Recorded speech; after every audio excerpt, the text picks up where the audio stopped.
listening to PetLifeRadio.com.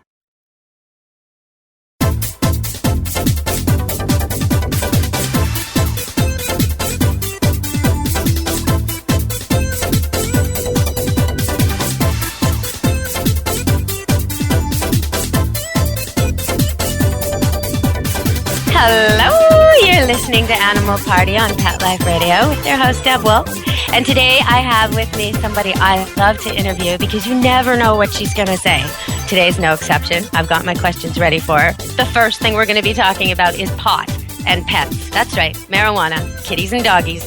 And she's not going to say what you think she's going to say. So welcome to the show, Dr. Carol Osborne. Welcome to the show, Dr. Carol. Well, thank you, Deborah. I'm delighted to join you. And Animal Party on Pet Life Radio. Well, I'm even more delighted to be with you. Well, see, pot and parties, they go together. And normally when I interview a veterinarian and they mention pot and pets, they're usually saying that you should lock it up, keep it safe, never let your pets into it. And I know you agree with that. You don't want them accidentally getting into the stash. But I think you go a little bit beyond that, don't you? Well, what I try to do is I try to point out some of the medicinal purposes or the medicinal qualities that marijuana offers to pets as it currently does for many people that are suffering from a variety of ailments. And I think one of the things that's somewhat interesting is in Colorado, where the weed's been legal for about 12 years, over the last 5 years, the incidence of dogs going to the ER for pot exposure has basically quadrupled. If you're wondering, is it dogs, is it cats? About 95% of the patients seen are, in fact, canines. Is that because they're getting it out of food? Are they getting the brownies? Is that what the deal is? Well, they're not smoking or inhaling the smoke for the most part. What they're doing is they're getting into their owner's baked goods. And the thing about baked goods is most of them are made with medical-grade marijuana butter, which is sold at the various licensed dispensaries. But in the marijuana butter, the THC is condensed. Consequently, it's higher and potentially more toxic than it would be in just regular marijuana smoke, for example. I see. Okay. So the dog's raiding the food. He doesn't know there's pot in it, does he? Exactly. Whether it's brownies or cupcakes or cookies, the pets are getting into the owner's stash, and then the owners, unfortunately, when they see their pet stagger, look like he's a little bit drunk, be a bit wobbly, have great big dilated pupils, if they take their dog to the vet, many of these owners are hesitant to sort of fess up and tell the vet what's really going on. And if pet owners would fess up and just tell the veterinarian, there's a very simple in-office urine test that'll diagnose it in a snap. Works in humans as well as dogs. So when it comes to your pet's health, you're always better off to fess up and tell the truth. Let them treat the dog. How do they treat your dog? They give fluids, sometimes because the pets get so relaxed they're not able to coordinate their mouth properly to eat and drink, so you want to avoid dehydration. They'll give them some fluids, usually just under the skin. And if there's a serious problem, they can stomach tube them with a little bit of activated charcoal to just get that THC out of there. But aside from scaring people about all the bad things and all the potential complications of marijuana intoxication in pets, and by the way, for you smokers out there, take your pot, just like your pills, and put it somewhere that is up high out of your pet's reach so that this kind of situation doesn't end up in your particular home. But for people wondering, well, how are all these dogs getting intoxicated? You know, a lot of these owners are offering the marijuana in the baked goods, if you will, to their pets because they feel that it helps their pet in some certain medicinal way. And if you look at the research that's been published on cannabis and exactly, what cannabis does, it has a lot of pretty incredible properties. It's an antiemetic or an anti-vomiting, anti-nausea type medication. It also possesses anti-inflammatory properties that, unlike drugs like Rimadyl, for example, are not COX-2 inhibitors, so you don't have the risk of acute liver failure and sudden overnight death with no signs. Rimadyl, Medicam, those drugs, I've seen them have really good temporary or immediate results in pets, but I didn't like the long term.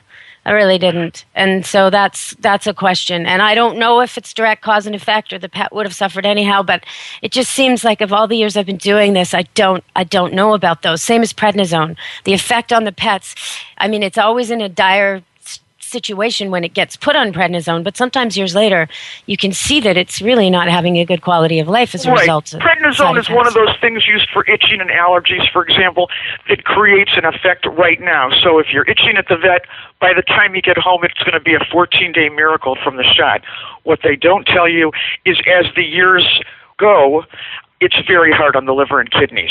So in dogs with prednisone, steroids affect the liver and kidneys in a very negative way. So we want to try to keep that to a minimum. Drugs but like when you Rimadyl, talk about Rimadyl and Metacam, are you saying that someone whose pet has, say, sore hips or arthritis or something, many old dogs get, and they're limpy and they're putting them on this to give them better quality of life, are you saying that perhaps they could reduce or eliminate these drugs and instead give their pet some pot to eat? Well, I'm not suggesting that in any stretch of the means, but what I am saying is that I talk to hundreds upon hundreds of pet owners, both in my own practice here in Ohio as well as consultations that I do by phone. I had one client with a dog, a big older German Shepherd, suffering from severe degenerative arthritis, and she did not want to put the dog on a drug like Rimadyl, Deramax, Metacam, etc.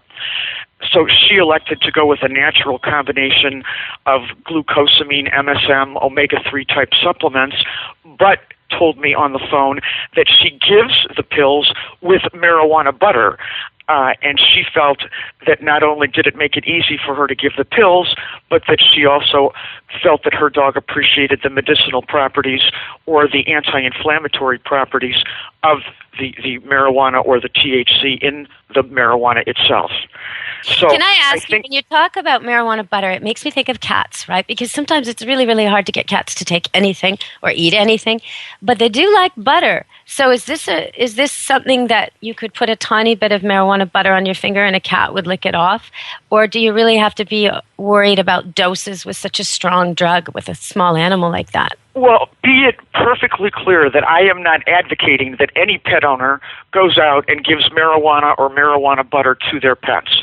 But what I am simply stating is that there are many pet owners out there who are fairly savvy about marijuana and its medicinal properties, and they think, well, if it can do all these things to help human cancer patients and human patients suffering from a variety of ailments, perhaps it could do something like that for my pet. And the consensus is that most of these pet owners are, in fact, offering these baked goods to their pets to try to actually help their pets, whether it's a dog or a cat. Certainly, if you have access to the butter or to the substance, you can make your own decision about what you feel is best for your particular pet.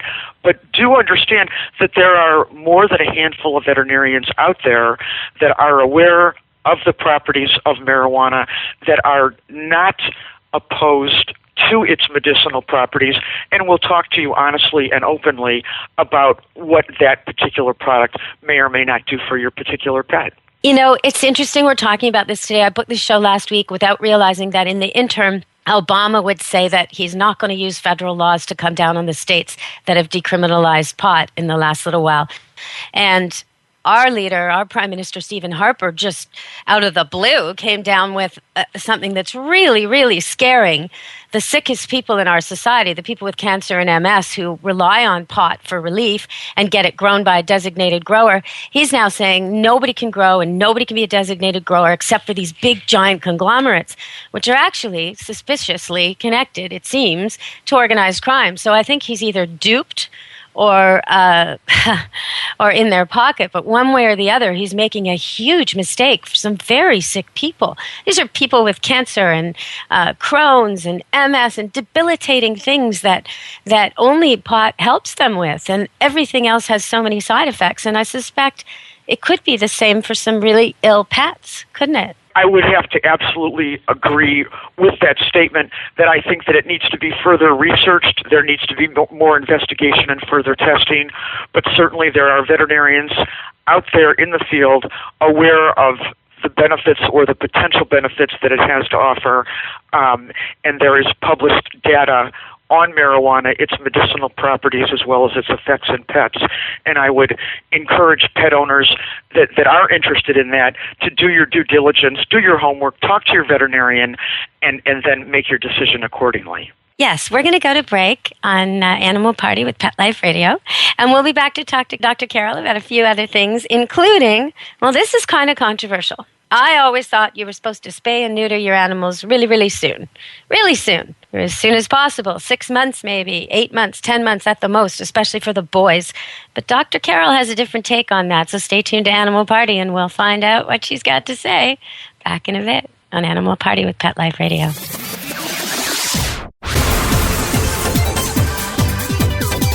Don't go anywhere, because the best is yet to come. Stick around.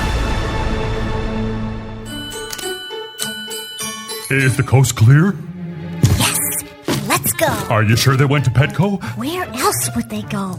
Oopsie. Calm down. I smell presents.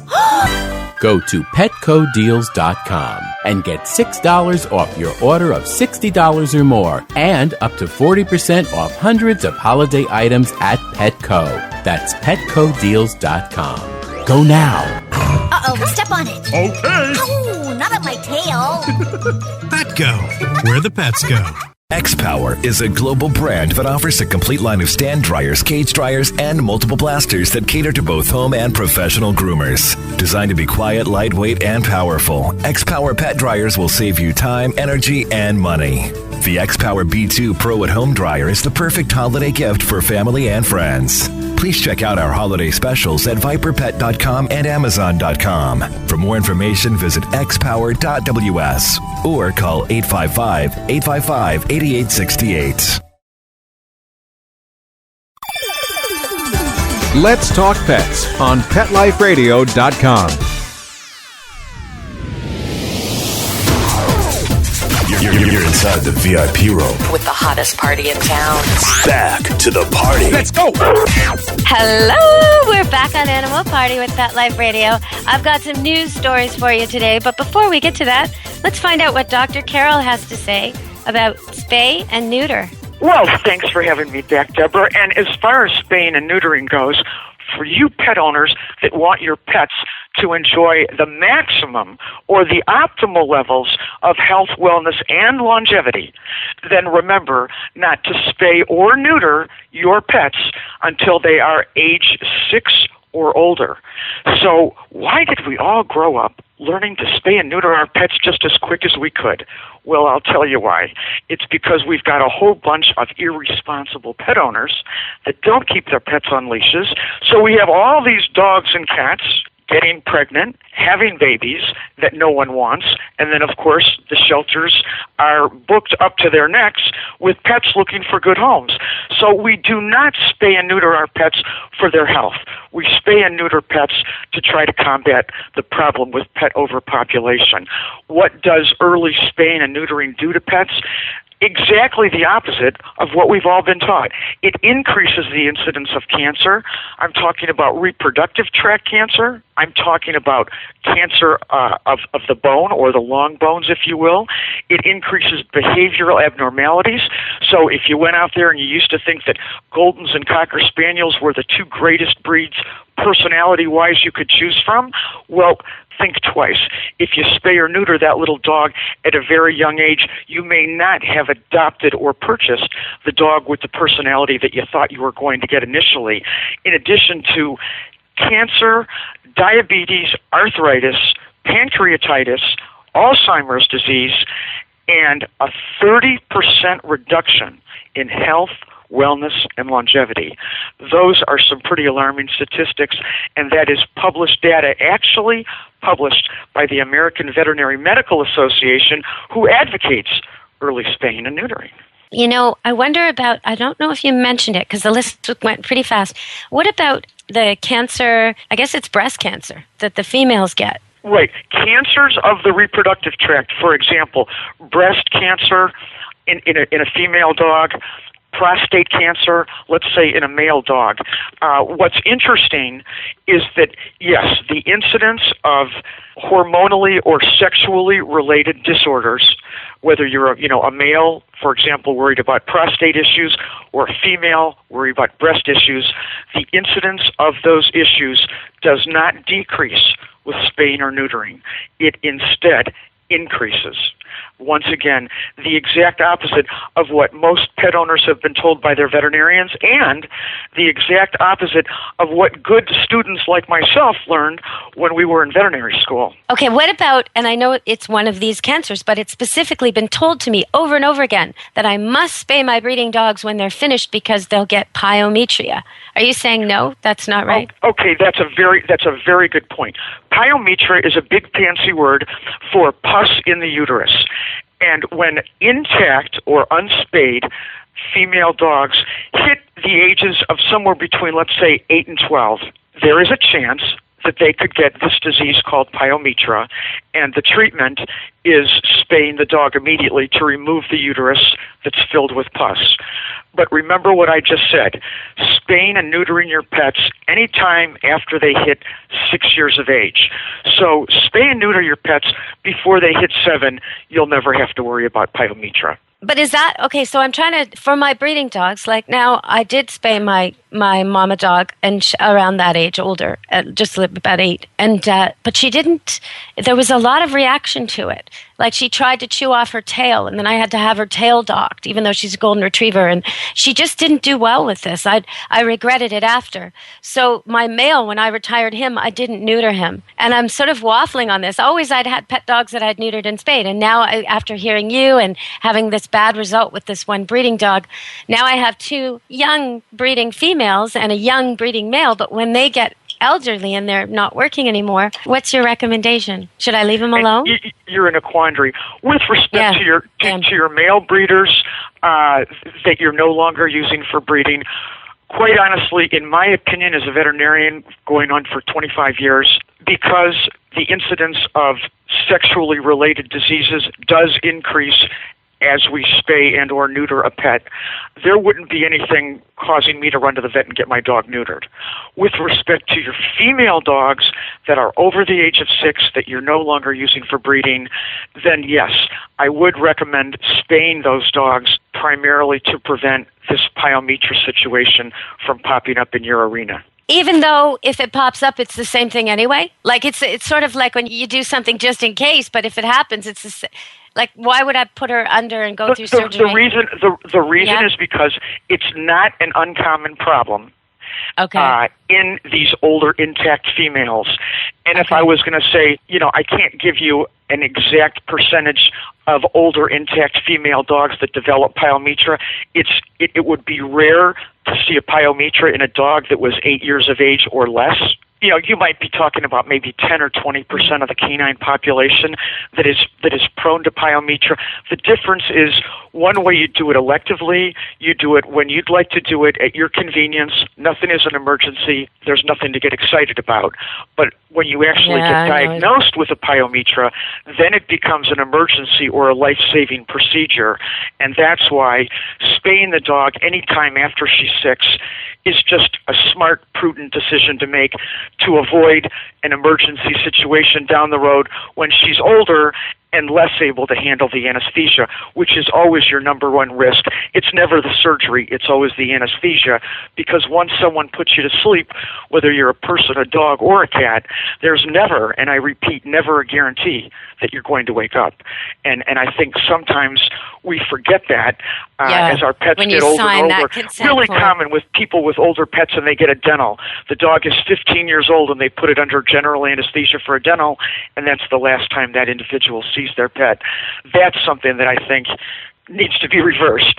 There are ways to clean teeth with sedatives, a little bit of Valium, for example, just kind of a little Twilight. Very, very safe. We get those teeth clean, and we don't pose any health risk to that older pet, if you will. Oh, that makes so much sense. In the news, they've kind of rated the worst states and the best states in terms of punishing animal abusers. So I just wanted to highlight that today. The 5 best states to be an animal abuser, so the 5 worst in terms of putting them in jail and restricting them from owning animals after and making sure animals have the minimum care they need. The 5 worst states. So here they go. If you live there, you got to start lobbying your government to change things. Kentucky, North Dakota, Iowa, South Dakota, and New Mexico. Those are the 5 worst states in terms of animal abuse and how they deal with it. And the 5 best states, the ones doing the best job, Illinois, Maine, California, Michigan, and Oregon. So we want to give a big shout out to them. Biggest improvement since last year was Kansas and Idaho. So that's good. Okay, so I wanted to highlight that, but I also wanted to talk about a sentence that you might have heard of, Dr. Carol. A Biloxi woman's sentence is really, really crazy. Have you heard about this one? I don't know if I have, so I'll let you inform me. Okay, well, this woman, she's part of a program to deal with feral cats, and she's 78 years old, and she goes and feeds these cats, and takes care of them and feeds a whole whack of them. She's fed as many as 27, and it's all a registered program. It's part of the feral cat program, trap neuter. They've all been vaccinated. They've all been veterinary examined and re-released, and this is all okay, but there's a glitch in the legislation. So there's a city ordinance that still limits the number of domestic cats a resident can have, because it wasn't changed when the resolution was signed to allow for the feral cat colony. This woman's now been charged with breaking the law by feeding the cats who are in her care as part of this cat rescue place. And so she's now made to do community service. And she's already doing community service. That's what feral cat rescue is. I mean, it's just so unfortunate. I hope people help her. Anybody in Biloxi who cares about cats should try and get a hold of this woman. And I know the SPCA is trying to help her too. Going back to spaying and neutering, for those of you that adopt a cat that you're not into breeding, you're not into showing, remember, when a cat comes into heat, they continuously go back into heat until either the season is over, which lasts for 6 months, or until they're pregnant. So for those of you cat owners, remember, cats can have a litter of kittens and boom, turn around and a week later get pregnant. So that's really something to consider and to think about, unless you have a very fancy show cat, that's one thing. But if you have a cat that, you love and is your fuzzy little companion, then be a responsible pet owner.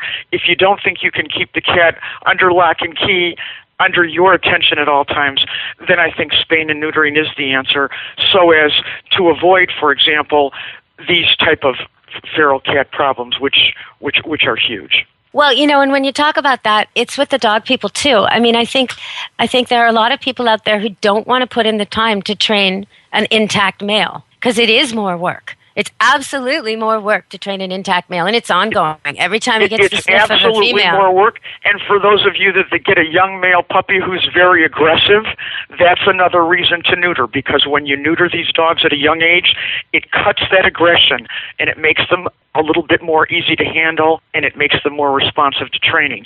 So that is a reason, and a valid reason, to neuter a young male dog, is to improve personality, behavior, and to be able to implement a proper training strategy. Well, and you also have to think about the fact that most often when children or people get bit, it's an unneutered male that does the biting. And most often dogs are, well, not most often, but often killed by cars. And unneutered males, they got a reason to roam, escape, wander, get killed by cars. So if you've got a Houdini dog who's always getting out and disappearing and he's intact, you kind of are fitting Dr. Carol's exception here. That means you are not in control. You're fitting right into the exception. If you've got a wandering dog that you can't keep track of, you need to go ahead and neuter that dog to cut that natural instinct to wander and to roam and to mark their territories and to see how many female dogs they can gather up in their little compound. Well, and the risk of cancer at the end of his life because he was neutered early, as opposed to getting hit by a car tomorrow if he's crossing the busy street to get to his next girlfriend. When I was a kid, we had this standard poodle, our very first, and then more after that. But my dad did not want to neuter this dog, but the dog kept escaping, and he was, first he jumped 5 feet, then 6 feet, then 7 feet, and they kept building the fence higher, and they were up to 9.5 feet. Finally, my dad decided, okay, it's time. But they neutered the dog. He could still escape, but he didn't really know where to go anymore. So you'd let him out the back door, And then you'd let him in the front door because he'd be waiting at the front door sitting on the mat. Like he didn't make trouble anymore and he didn't get himself into trouble anymore. Yeah. When you spay or neuter a pet, you're basically reducing their energy expenditure level, if you will, on a hormonal basis by about 30%. So instead of saying, my dog got fat because he's spayed and he just lays around and eat, it's important to remember that you need to adjust your food to the exercise and activity level of that particular pet. So once a pet is spayed, keep that in the back of your mind that we're going to have approximately a 1/3 reduction in energy expenditure and in, activity levels. So you want to decrease your pet's diet accordingly. And then if you say, well, what's left to feed? Remember about those great fresh vegetables. They're great treats. Make them at least 30 to 50% of the diet. It's a great source of fiber as well. Okay, we're going to get to that in our last segment. We're going to talk about food in our last segment. But you did mention earlier about charcoal when a dog or a cat is, goes to the vet for the stomach pump. There's some kind of charcoal. Sure. And it made me wonder, are charcoal biscuits something people should be using for pets who have upset tummies? Is that just a scam or is it actually effective? I've seen them. I've used them. I've used them for Rottweilers with stinky gas. And I don't know if it helped. And how have they worked, Deb? Well, it's hard to say because it was really, really stinky, but maybe it helped a little. I had Chopper and then I had Thump. I had Rottweilers for years, and both, unfortunately, had cancer in the end, and both, it was so sad. But it seems to be a plague on Rottweilers lately. But they were really, really good dogs with really stinky gas. One of them, he would let one go, and then he would get this face on him, and he'd start sneezing, and he'd leave the room, leave you there with it, Funny dog. Oh, my goodness. Well, I don't know how palatable charcoal biscuits would be. I can't see any risk in them, but certainly when we as veterinarians go to try to treat a toxic substance, be it THC butter or whatever it might be, we pass a stomach tube and then we just deliver the activated charcoal in a slurry directly to the stomach where it then absorbs the toxins, which are then eliminated in the urine and stool. So from that description, it makes me think it would work. It makes me think if your dog has stinky gas or belching or stomach upset, if you're using it directly ingested into the stomach, well, that's what happens when they eat a biscuit. So when the dog's better, not so ill that he needs a stomach pump, he would eat it. That makes so much sense. Well, okay, if he eats it, I can't see where it would do him any harm. But if you've got a dog with vomiting and diarrhea, remember those probiotics. If you're vomiting, no food or water for 6 to 8 hours, start with something bland like chicken noodle soup. Okay. So when we talk about containment, I just want to get that one more time before we go, because some people might think, oh, yeah, my cat's always indoors or my dog will not escape.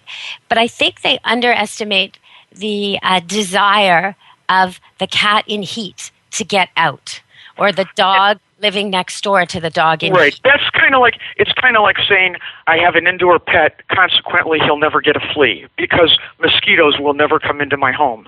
Unfortunately, it's good in theory, but it doesn't work. Mosquitoes can fly in between the little cracks in your screen door or just when you open and shut the door. So even an indoor house pet is subject to mosquito bites and heartworm disease.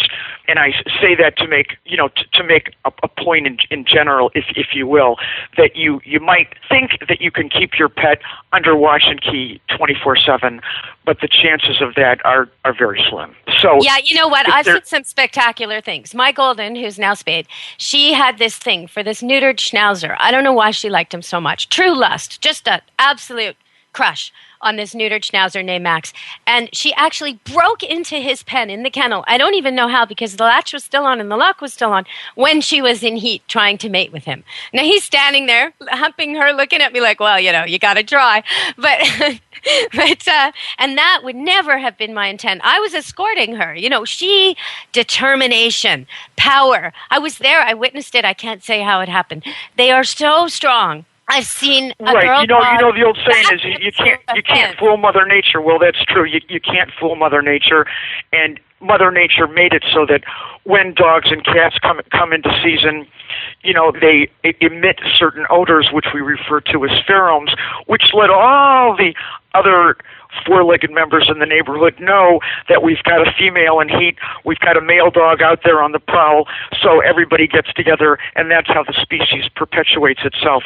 But as pet owners, having house pets, if you really can't keep your pet supervised properly on a 24/7 basis, then spaying or neutering should be something to strongly consider regardless of the age of your pet. Well, I'm thinking I saw this one golden retriever I had, and it, because I breed them, I have to wait. They can't breed every single heat. So there are heats when Romeo wants Juliet, and they're barking and howling and singing to each other, and they have to be separate, and it drives everyone crazy. And I've seen these girls back up to fences trying to, the boy has to be kept 2 fields away because they'll manage somehow. They will find a way. And I don't think people realize how determined they are. Even some of the crosses I've seen. Like I've seen puppies and dogs come to Camp Good Dog as boarding clients, but I can tell I ask them, what kind of dog is this? And they say, oh, it's a Malamute Corgi. Well, remember, pets are like kids. If you take your eye off them for 1 second, chances are they'll be gone. And it'll be right out that door because that's where they want to be, right in the center of all the action. Sometimes people think size is, my Corgi can't possibly reach that Malamute. It'll be fine. You'd be surprised. And another big reason that people rush to spay female pets is because they do come into season twice a year. They do bleed or menstruate just like a human does. And quite frankly, it's very inconvenient. So again, if convenience is the issue, go ahead and spay your pet. If it's not a factor, you don't mind putting on a little doggy diaper for about 5 days twice a year, then don't worry about it. But do know that when that female dog is in heat, every male dog in the neighborhood that is not on a leash is going to be right there by your back door. Oh, yeah. And when you park your car at work, dogs will pee on your tires. Dogs will try and pee on your shoes when you're sitting in an outdoor cafe. Like you will get, I'm a breeder. Right, they'll do whatever they can to spread their scent or mark their territory and hope that they're going to get lucky with that attractive female. And he's just waiting for them. If you live in the city and there's like a laneway behind your house or a busy area, you will be serenaded by the neighborhood. This will not go unnoticed. So you got to consider your options. Okay, we're going to come back after just a little break, talk more with Dr. Carol, because I've learned a lot from Dr. Carol about feeding pets. And, I read a lot. I review books, pet books, all the time. And I've been mixing. I don't just buy commercial foods for my animals. I use eggs and cottage cheese, and I cook for them, and I do all kinds of stuff for them. But since talking to Dr. Carol, I've quite changed what I do. I'm way heavier on the veggies than I used to be. So stay tuned, and you'll find out how you can save on what you spend on your pet and how you prepare food. And it's really easy, it's really cheap, and they'll be healthier. So stay tuned to Animal Party with me, Deb Wolfe. Don't leave this party before it's over because the best is yet to come. Only losers leave the party early anyway. Party on. Back in a few. It's the holidays at PetSmart, so come one and all. There are hundreds of gifts for pets big and pets small. Toys only at PetSmart, so special and new. They'll love the gifts. You'll love the value. Hurry to PetSmart today for your very best friend and save 30 to 50% before the holiday ends. The holidays are just around the corner. Go to PetLifeRadio.com/PetSmart and save up to 30% on awesome gifts for the pets and pet people in your life. Toys, collars, leashes, PetSmart gift cards, treats, and more. So shop early and save money. Go to PetLifeRadio.com/PetSmart today. Dyson. The new Dyson Animal Vacs are powerful bagless upright vacuums for homes with pets. Air muscle and radio root cyclone technology generates the strongest suction power to powerfully remove dust, dirt, and pet hair from the home or car. To order your Dyson Animal Vac, go to DysonDeals.com. DysonDeals.com to order your Dyson Animal Vac today. Dyson. Music to your ears.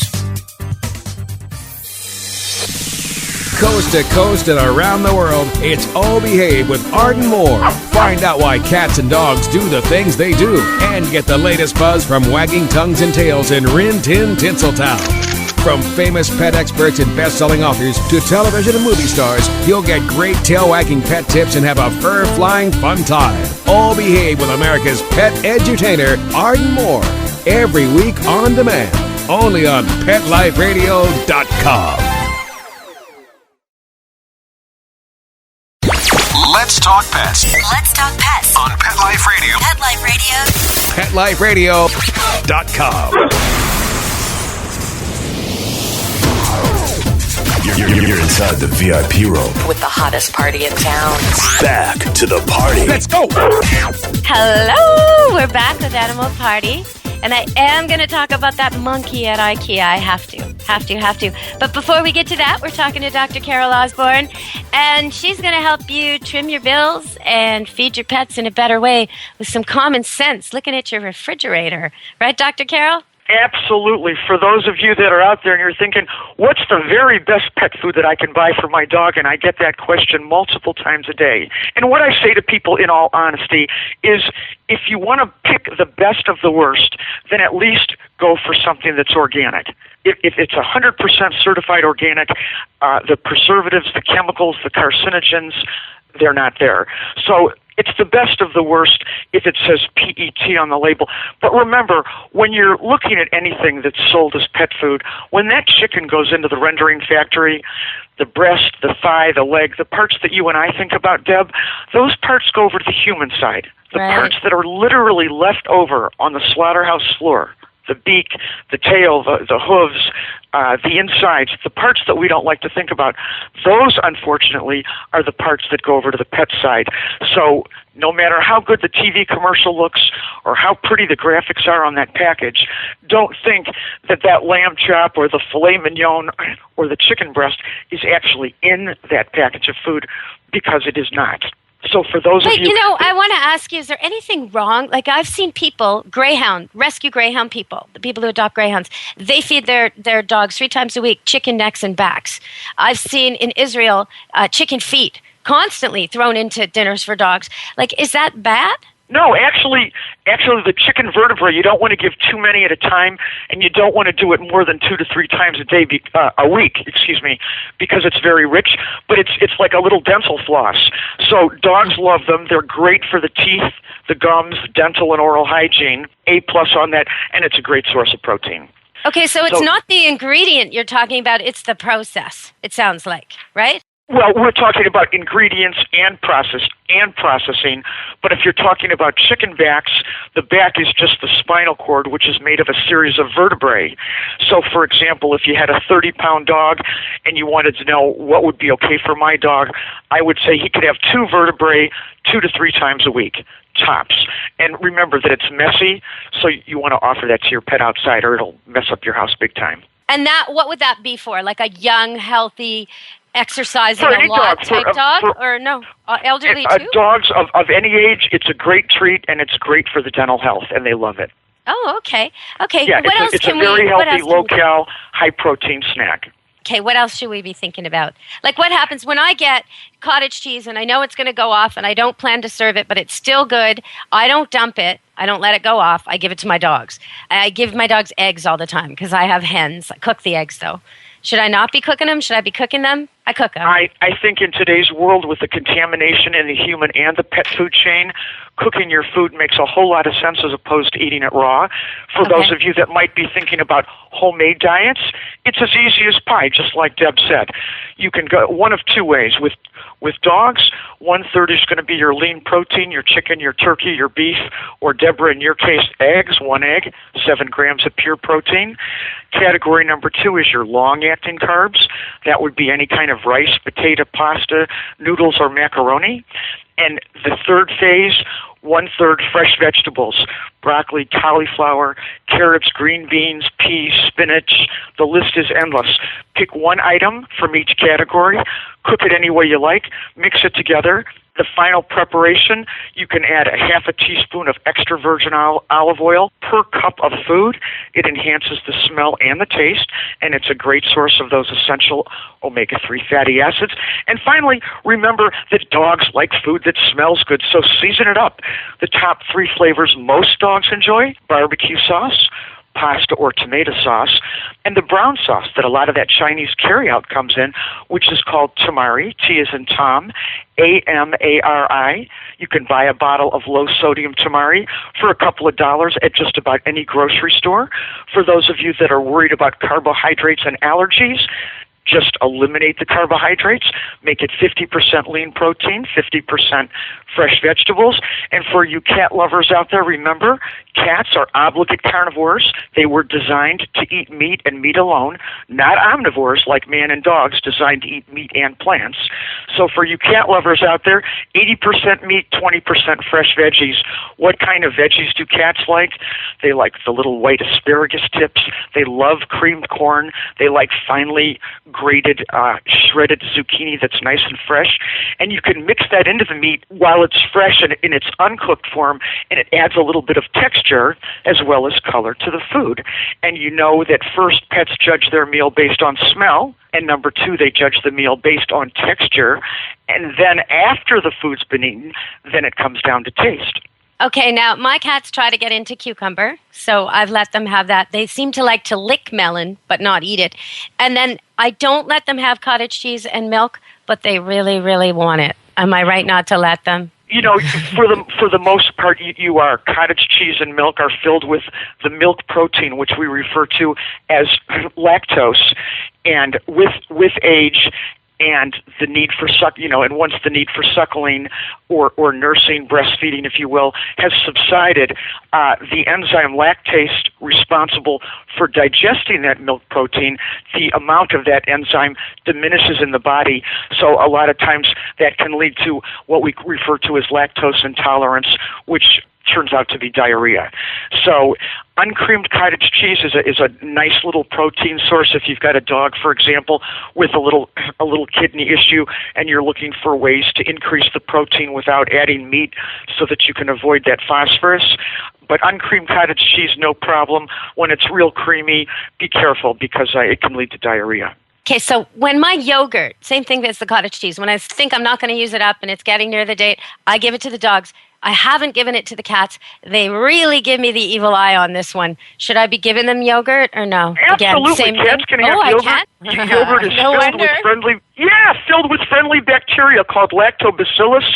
They help to absorb the previously digested nutrients in the diet.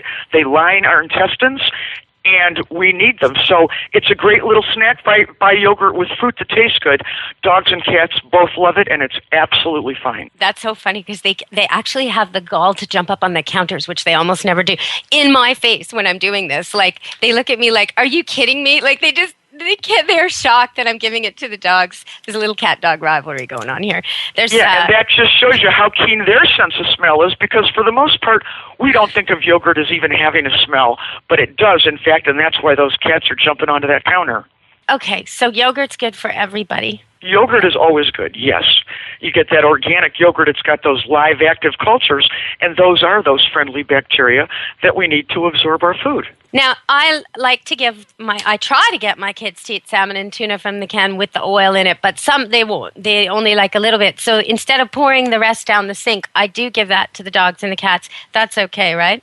A little bit is okay. It provides a source of EPA and DHA, which are our essential omega-3 fatty acids. Too much oil of any kind can lead to diarrhea. So you just need to kind of use your good judgment on that. But if you stick with that rule, about a half a teaspoon per cup of food, about a half a teaspoon per 30 pounds, you should be just fine. And with your cats, if you want to avoid that problem, you can always buy a variety of fish products. Instead of getting them packed in oil, you could get them packed in water so that you kind of have a little bit of a choice there. Okay, now one time we were talking and you told me about pumpkins, and it was so close to Halloween, it was perfect because all the farmers around here have like almost free pumpkins, and I ended up giving my nursing moms the choice of lots and lots of pumpkin. They were thrilled with that. But you also told me about messy but healthy chew toys made from frozen vegetables for puppies. And I have 2 litters right now in my barn, 2 different ages. They're a month apart, different moms. And so I have major puppies. So I'm very, very happy for this suggestion. So maybe you can tell people how they do this. I've actually just given them frozen vegetables in a bowl, and they love it. They just love it. Yeah, anything that's frozen, carrots and green beans are ideal. You can take a few, cut them into appropriate sized pieces, which would be twice the distance from the tip of the nose to the area right between their ears, so that it's big enough to chew on, but not too small. You want to avoid choking. But any kind of a fresh vegetable, throw it in the freezer. It works great. The same thing with ice cubes. Again, that's going to be an outside kind of a treat. You can even take a washcloth or just an old cotton rag, dip it in fruit juice, tie it in a knot, throw it in a baggie, and stick it in the freezer.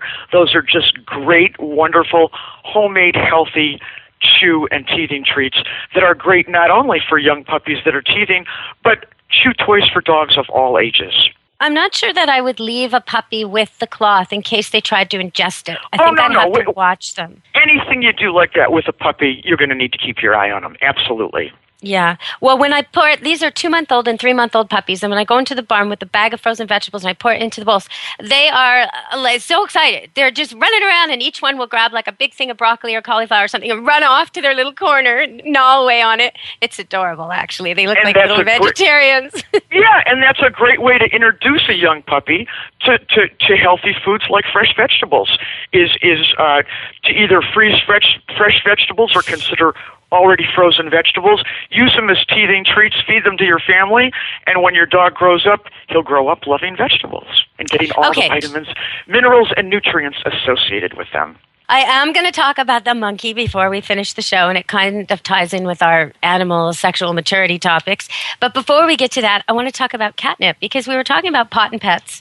And, you know, catnip, I know people, organic, healthy-minded people sometimes have said and used it, and it's sold as, catnip is sold as a tea that they recommend for nursing moms who can't sleep. And there's various recommendations for how it's used. So it must have some effect on humans, but most of it's just like the way it looks, and I grow it in my garden, and I have very happy stone cats. It doesn't seem to affect the young kittens. It seems to affect all of my cats. I know not all cats are affected. Do you want to tell us, is catnip a bad thing? I mean, none of mine have ever OD'd on it, and they kind of have free access to it all season long and then dried it through the winter. They seem to just take what they need. Catnip is a wonderful herb that cats like. You can buy it fresh. You can buy it dried. You can pick a few of your cat's favorite toys. If you're trying to encourage exercise, you can rub it on a few favorite toys. You can even rub it on the stairs if you've got one of those little cat trees to encourage your cat to go up and down the tree to get a little bit of exercise. So giving your cats a little bit of catnip, 15 or 20-minute sessions 2 to 3 times a week, I think is just excellent. Cats normally sleep 18 hours a day. It stimulates them mentally and physically. It's a great way to stimulate your cat to exercise and have a little fun at the same time. Now, they kind of crash after. Is that like they have a high energy period and then they crash? And sometimes they will crash right in the bed of catnip or in the flower bucket of catnip. But it doesn't seem to, they wake up alert again. It's almost like it loses its effect on them when they've had too much. Is that? Yeah, and that's why I mentioned giving it 2 or 3 times a week and spacing it out. That way the effect is fresh each time and they don't build up a little bit of a tolerance to it. Yeah, so as opposed to making it available to your cat all day, every day, I would pick 2 or 3 special days of the week and make it available to your cat, at those times so that your cat gets the full effect and it works. At what age would a cat be? Because some cats genetically just don't react to it. So when can someone find out? At 6 months, 10 months? I think My 6 months is a perfect age. 6 months, okay. You'll know one way or the other. And if your cat isn't into it, it's not its fault. It just isn't made that way, right? It's just your cat. Cats are funny. They either like it or they don't, and there's not too much in between. Like cats, they either like meat or they like fish. Every now and then you'll find a cat that'll have a little bit of both. But in general, cats are very specific as to what they do and do not like, whether it's food or catnip. Well, there was this monkey, showed up in an Ikea parking lot wearing a designer coat. Really cute, adorable little designer monkey. mink coat. Yeah. Yes. Oh, yeah, you saw him. Trimmed in fur. And the people had to surround it and call animal control, and they got a hold of the owners. And anyway, they had to sign it over to the authorities, who sent it off to a rescue facility. And I've seen footage on YouTube of this little monkey, the Ikea monkey. You can Google him, Toronto Ikea monkey. You'll see him. And he's an adorable little guy. He's finally naked. He's finally running around with other monkeys. He's got this baboon surrogate mother who's like a lonely foster mom that's always there adopting new things, has had a kitten before, and is being really good with him. And he's acting like a monkey. Now, the family is all upset, even though it's illegal in Ontario to own a monkey, and they bought him last summer, so illegally, and they admit that. They paid the $250 fine, and now they want their monkey back. And they're showing pictures of him brushing his teeth and playing with their parrot and their dog and their other pets and living in their house, a suburban life. And the animal rescue worker, the person who works at the sanctuary, and it's a sanctuary for ex-lab animals, ex-Hollywood animals, all kinds of monkeys end up there. And they know monkeys. She says, he's real cute now. He's a tiny baby. At 6, he's going to grow these wicked teeth called canine teeth. And he's also going to get sexually mature at some point. And he's going to want a mate. He's not going to have a mate. How are they going to like him then? Good point.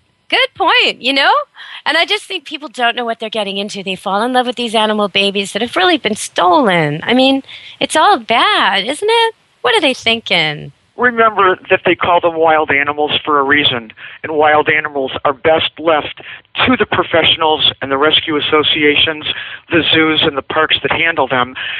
Everybody's cute. All people, all dogs, all kitties, all monkeys, we're all cute when we're little tiny babies. But remember, those monkeys and apes grow up, they're about 6 times stronger than a human adult male. Their strength is unbelievable, and they are wild animals. They're not predictable, and although you may love them the right way, which is as a wild animal, don't try to make them into something that they're not. They were not created to grow up and live in your living room. And quite honestly, at the end of the day, whether it's a monkey or a snake or a lion, at the end of the day, the only one that truly suffers is that pet. And that's just it. They're not pets. They're wild animals and are best left to either the professionals or wildlife. Well, what I notice about this whole issue is that you see people with these babies, like when I'm touring Mexico, I often see this, with these animal babies, monkey babies. You never see the grown-ups, ever, ever, ever, because they can't be out in public. They've been pawned off or killed or put down or sold or traded, or they're not around. Right, if people get snakes for pets, all of a sudden the snake grows up and they don't know what to do with it. So this one fellow lived in an apartment building, and he put it in the heat exhaust. They had to evacuate the entire complex. So remember, and you see that cute puppy in the window, don't buy on impulse. Do your homework, and remember that when you get a pet that's supposed to be a pet, you're making a lifelong decision. When it comes to chimps and apes and snakes, those are not pets. Those are wild animals that you can love, enjoy, and appreciate in the wildlife and the zoological parks, but don't bring them into your house. You're really only hurting them in the long run and risking your own health and wellness as well, like the woman who had her face ripped off, by the chimp and had to have a face transplant. Oh, totally. And if he'd done that to another chimp, the chimp would not have been injured. That's the thing. Like, we're just not built like them. We're very vulnerable. This is not sensible as a pet choice. But I also think of some of the exotics that maybe do make less aggressive pets, like parrots. People get them, or monkeys a lot of time, but parrots. Parrots is a good example because it's really common, especially in warmer places. But they have a lifespan where if you're 50 and you get a parrot, you got to figure out who's going to have it when you die. And I don't think people figure this out, Right. Parrots live longer than elephants. It's not uncommon for parrots to live to be 80 to 90 years old. And monkeys aren't short-lived either. This little baby monkey that these people in their 40s got is going to be a problem for their children if they keep it, which they probably won't. Yeah, and hopefully the state and the officials will come in and they'll make the right decisions, and that'll be the right decision not only for the animal, but also ultimately for the people that love that animal as well. Well, to my mind, already, if this little monkey at this age, before sexual maturity, before canine teeth, before its full wits are about it, was able to escape from their care and end up in the Ikea parking lot, we're already showing that, hey, you guys don't know what you're doing. Come on now. Really, you got to keep better care. How do we even know this monkey exists if you're so in control and if he's so enamored with his care. Well, and if you were doing a good job and taking care of that little baby monkey, chances are he would have never been running around in that parking lot to begin with. That's what I'm saying. Escape in a parking lot with cars in the snow in Toronto. I mean, no, he's like a baby. His mother would be horrified. She would never let that happen. And neither would the baboon surrogate that's taking him under her wing and teaching him all that. It's just like all those feral cats. It's a 24/7 job, whether it's an infant with 2 feet or 4. It helps if you have the same skill set and the same wisdom to impart on what to eat, what not to eat, what to climb, how to do. The same anatomy, that helps as a mom. Yes, it definitely does. And get an animal that you know is potentially so much bigger and so much stronger than you could ever be, that you don't have the means to properly raise the animal, care for the animal, or even protect yourself from the animal. It's something that people really need to sit down and think about until the federal government and laws are kicked in so that these animals are protected and taken care of in the right type of facilities. Well, we're lucky in this case because Ontario's laws are pretty strict and the animal's already gone. They're already slapped with fine and the animal's already in the right hands, so they're trying to appeal the decision and fight it. But I don't think they're going to get anywhere. But it's partly, I think, a size thing. And I really think people, even cats, people underestimate animals.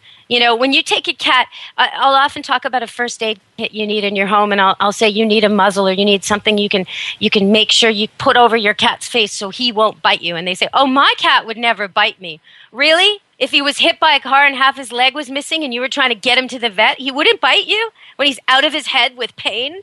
I mean, think about it, right? Like, sometimes I don't think people get how strong a raccoon might be, or because they adopt one, or a lemur, or this tiny little monkey from Ikea that's no bigger than a Cocker Spaniel. Well, you wouldn't believe how strong an 8-pound cat is either. So they're a pocket full of surprises. I can tell you that. What's your worst experience as a veterinarian with a cat who didn't want you to deal with it? Well, the worst thing that ever happened to me when I was a very young veterinarian just getting started with my own practice is a kitty got loose and ended up in the rafters.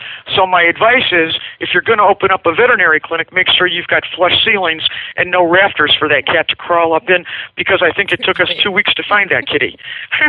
You're talking about, I know this because I worked in different vet clinics, and I think there's 3 that had a story like this. It's those white ceiling tiles, isn't it? Where they sort of pop them, and then they sneak up under. And they slip right under them. And then you hear it, brr, brr, brr, brr, brr, brr, and you shut the door, till it gets caught weeks later.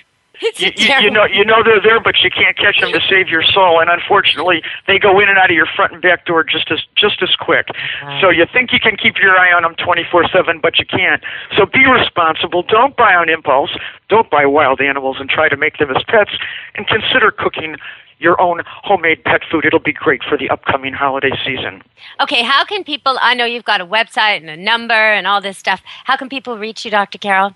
Well, I'm Dr. Carol Osborne. I'm a veterinarian in Chagrin Falls, Ohio. You can reach us by phone at 866-372-2765, which is really 1-866-Dr. Carol. You can visit us online at carolonpets.com, or you can visit our e-commerce site, which is www.drcarol.com. Thank you, Dr. Carol. Well, I guess that's it, everybody. We've talked to Dr. Carol. You know what? Let's just give them some holiday tips before we go. Why not? We're close to Christmas. Let's just tell them. We're already through Hanukkah, so I'm not going to warn them about the candles and the menorahs and all that stuff. We missed it this year. But if you are lighting candles connected to the holidays, don't leave them burning when the kids go to bed and you go to bed and the dogs and cats are still around. Cats are hopeless with candles. They chase them. Yeah, and remember, if you're baking holiday cookies, that raw yeast is a no-no because it rises in your dog's belly and it causes a nasty stomachache. Okay. And binging on gravy. I know the most common thing animals go to the vet for this time of year is eating something they shouldn't. And that doesn't necessarily mean food, but it can be too much gravy. It can be getting in the garbage and the tinfoil. It can also be decorations. Watch where you throw those holiday scraps. Make sure that you have a pet-proof container with a lid that locks. Don't allow your pet open access to the holiday spreads. And as far as alcohol, tobacco, and coffee go, make sure that you put those in a place up high, out of paw reach, because none of those things are any good for pets. And remember, grapes and raisins are toxic to pets. So if you've got grapes and or raisins in your stuffing, keep that away from your pets because it can cause kidney failure. Or in your bread or in your cookies. There's lots of places raisins turn up. And what about cranberries? Cranberries are great. You can feed them to your dogs and cats. They help to acidify the urine pH, so it's a great way to relieve a urinary tract infection. And remember, for those of you that have dogs and cats that are a little bit nervous this upcoming holiday season, turkey contains the amino acid tryptophan, which has a calming effect on people and pets, and that's part of the reason why most of us feel a little bit sleepy after a holiday feast. So if you have a dog or a cat that's a little nervous because of all the festivities, give them a little turkey to calm his nerves. Now, I don't think cats worry about cholesterol, right? So dark meat for cats, or what would you do there? I would feed them dark or white meat. I don't think it matters. It's a personal preference. They're both just what fine. About skin, veggies? No, not the skin. Not the skin. Yeah, if you don't eat it, neither should your pet. And that that kind of fatty food, the scraps and the skins, those are the things that cause belly aches with vomiting and diarrhea that then lead to pancreatitis and on and on and on. Okay. So you want to avoid vomiting and diarrhea, the number 1 and number 2 holiday-related pet conditions, by keeping your pet's meal as consistent as you possibly can over the holidays.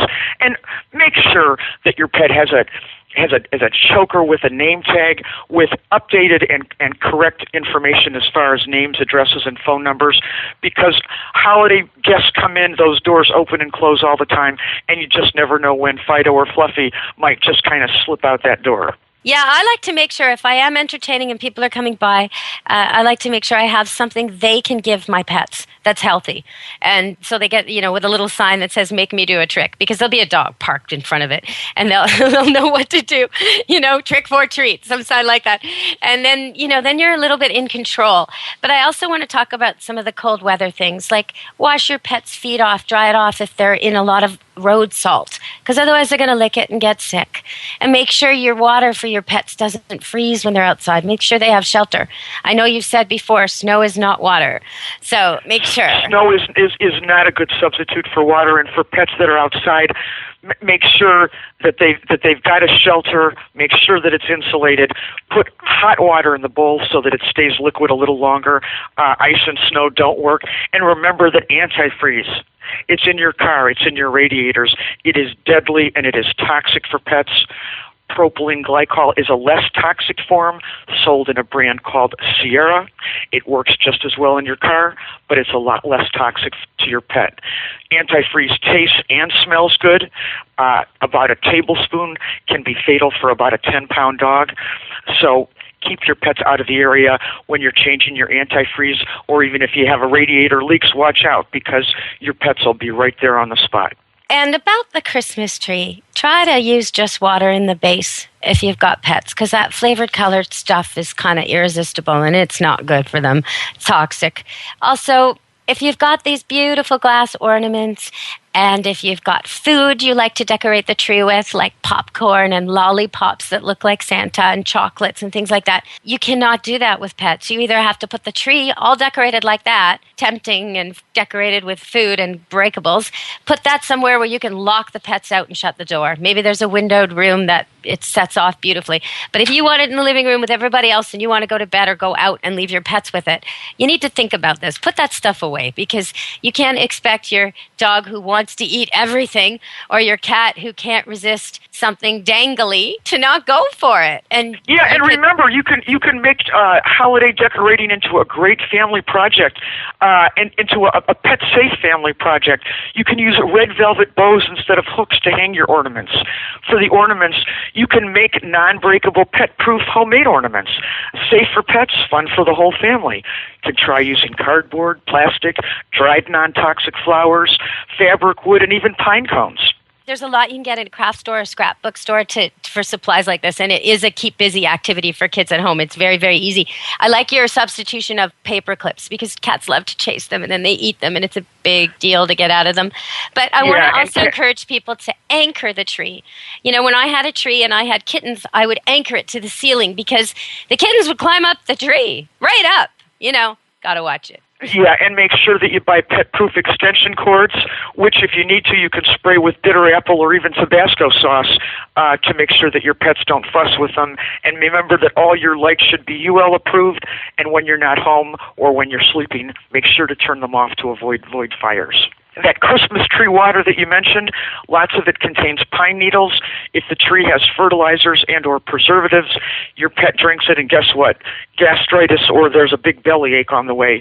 And remember that stagnant Christmas tree water is also a great breeding ground for bacteria. So once again, your pets drink it. That's a big holiday emergency no-no. They often become ill with vomiting and diarrhea. You know, and the Christmas tree also, around here, the fire stations all have these big signs showing and lit up saying, make sure you keep your Christmas tree watered because if they're too dry, they're a real fire hazard. So we want y'all to be safe this holiday. Be smart. Make sure the pets are out of the room when things are being opened, especially cats, till you get that wrapping and ribbon all secure. Make sure they're out of the room. Right, and for those of you that use liquid potpourri, which is usually placed in simmering pots and decorative bowls, very dangerous, especially for cats. The cats rub up against it, and then what happens when the cat goes to groom himself to remove a little bit of that oil is toxic. The cat licks it. It ulcerates the tongue, the throat, the mouth, all the way down to the stomach. So if that should happen, you want to give your cat a bath in warm ivory soap, wrap him or her up in a clean warm towel, offer some warm milk, call your vet. Most cats recover in just a few days. I have a question for you that I just thought of because of that. I have these little tiny crock pots that I keep in the 2 guest bathrooms, plugged in when guests are coming. But I don't use oil. I put just plain water in them. And then, depending on the time of year, right now I put cinnamon sticks in them.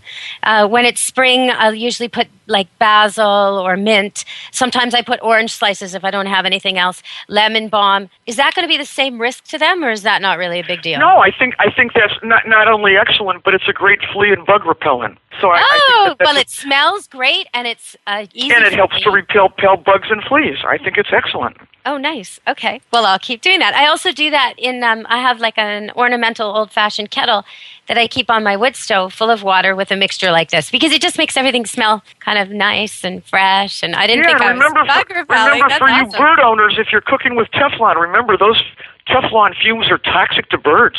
So if you're cooking with Teflon and you've got a bird, keep your bird out of the kitchen.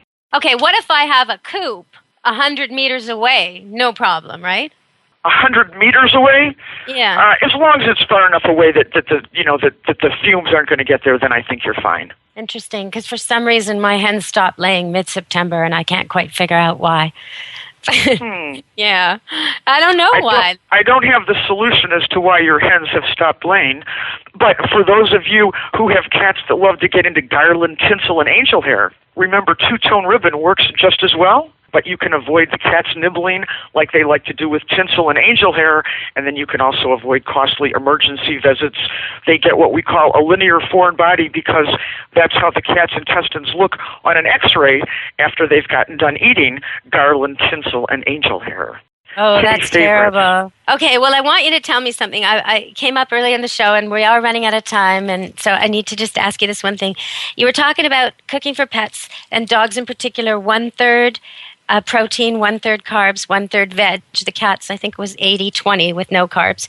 The carbs for the dogs, is there... Like, it seems people have this idea that it's better to eat brown rice, that white rice is sugar and flour, and is it better to feed your dog brown rice as opposed to pasta? I have to leave the answer to that question to the experts. Traditionally, for example, if you were to ask Dr. Oz, he would lean you towards the brown rice. Lately, there's been information coming out with respect to arsenic in the hull of the rice, and because I've not had time to properly research that, I will leave that one on the sidelines and say to use whichever you feel best about. Generally, though, brown rice is superior to white rice, just like with bread and with flour. Okay. Okay, well, is there anything else you'd like to tell my listeners before we go this time? Because I do plan to have you back, Dr. Carol, if you'll come join us again on Pet Life Radio. Well, I would love to join you on Pet Life Radio. Just remember, this upcoming holiday season, plan ahead, and for those of you that are thinking of flying the friendly skies, make sure you've got your reservations booked, because about 80% of the reservations are gone. So if you're traveling with pets, don't wait until the last minute. Plan ahead, and you'll have a great trip. All right, everybody. Enjoy this season from Animal Party and Pet Life Radio. And me, Deb Wolfe. Stay safe and be good to your animals. Let's Talk Pets every week on demand, only on PetLifeRadio.com.